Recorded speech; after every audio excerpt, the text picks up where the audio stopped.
अरे अज हिकिड़ो सुवाल कयई थो जवाब ॾेई वई त कन कोशी मां कंदुसि न त तूं कजांइ। सवाल कर।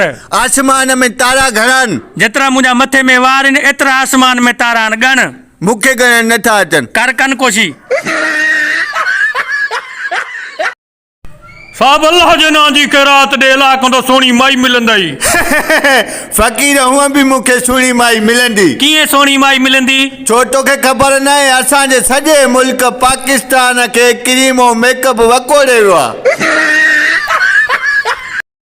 अदा मां तोड़े रिश्ते लाइ आयो आहियां। तव्हां यकीन कयो न तव्हां पंहिंजी धीउ मूंखे ॾियो न मां उनखे सोन में तोड़ींदुसि। सोन में तोड़ींदे पोइ साल खां पोइ वठणु अचांइ। साल खां पोइ छो अचां?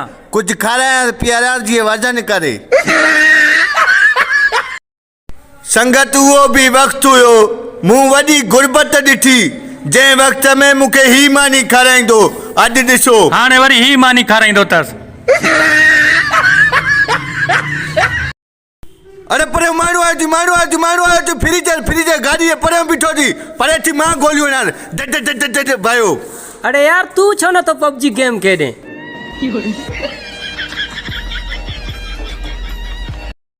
अबा मेहमान आ गए। अंधाई क्या है क्या बैठे? वाह रे वाह बा वड्डा कंजूस सही। मेहमान को चाह थी सलाह नहीं मारी बिरा चाह पीसी। हाँ क्यों ना पीसा? मैं कुछ पैसे में गिनो ना।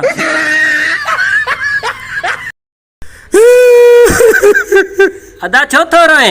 अदा कोच गलती थी उनमें मुझी ज़ाल हुई वो मरी वई। अदा तू छो थो रोए? अरे अदा इन कोच में मुझी ज़ाल भी हुई हिकड़ी हुआ मरी वई।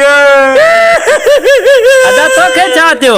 अदा या कोच 5 मिनट के निकली वई न तो मुझी ज़ाल भी तैयार हुई।